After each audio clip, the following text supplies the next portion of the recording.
नमस्कार मंडळी, कसे आहात? आई गेली पण आईची ऊब अजून आहे. तर ही आईनं बनवलेली गोधडी आहे आणि आम्ही आल्यापासून 2 दिवस झालं हीच गोधडी पांघरून झोपतो ना, असं वाटतं की ती ना अजूनपर्यंत आमच्याबरोबरच आहे. आणि म्हणतात ना, तुमच्या किती पण लाखो रुपयाच्या ब्लँकेटला मागं सारणारी गोधडी.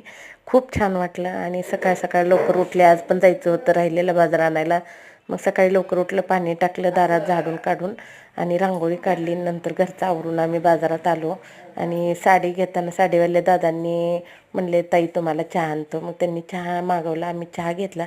नंतर आम्ही गेलो मंडईत थोडं भाज्या घ्यायच्या होत्या, पण शिवरात्री असल्यामुळं मग जास्त काही घेतल्या नाही. तर पण भाज्या बघितल्या की असं मन काय आवरत नाही, काही ना काही घ्यावंच वाटतं. आणि मला खूप पांढरी कारली आवडते. ती ही पांढरी कारली आपल्या गावाकडंच भेटते, ती तिकडं काही भेटत नाही ती सिटीत गुजरातला. मग म्हणलं ठीक आहे, चला आता ही पांढरी कारली घेतली, थोडी वांगी घेतली आणि कोथिंबीरची एक पिंडी घेतली. आणि चुकून माझ्याकडनं त्या भैयाला ऑनलाईनमध्ये पैसे टाकताना 15 रुपये टाकायचे तर 150 रुपये दिले. परत ते भैयाला म्हणलं, अरे भैया माझं पैसे थोडं जास्त आले. मग ती म्हणलं, दाखवताई तुझा मेसेज. दाखवला, मग त्यांना दिले मला बाकीचे.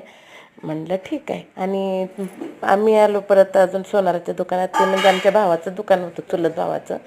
आणि तिथं थोड्या वेळ बसलो, त्यांनी पण चहा वगैरे मागवला, आम्ही चहा घेतला. आणि हे आमचे आहेत वडील. आणि ह्या का वडील कसे बसलेले आहेत आयटीत. आणि आमचे वडील म्हणजे आमचे सर्वस्वच आहेत. आईच्या नंतर आमचे तेच वडीलच आहेत. आणि ह्या का आमचं चालू आहे. आणि मला रामफळ खूप आवडतात. मग तिथं मावशी बसलेले दिसले रामफळ घेऊन की मग मी घेतले त्यांच्याकडनं. छान होते. म्हणलं थोडं थोडं दिवस पिकतेले असं 2 दिवसानं. चला भेटू पुढच्या व्हिडिओमध्ये. Bye bye.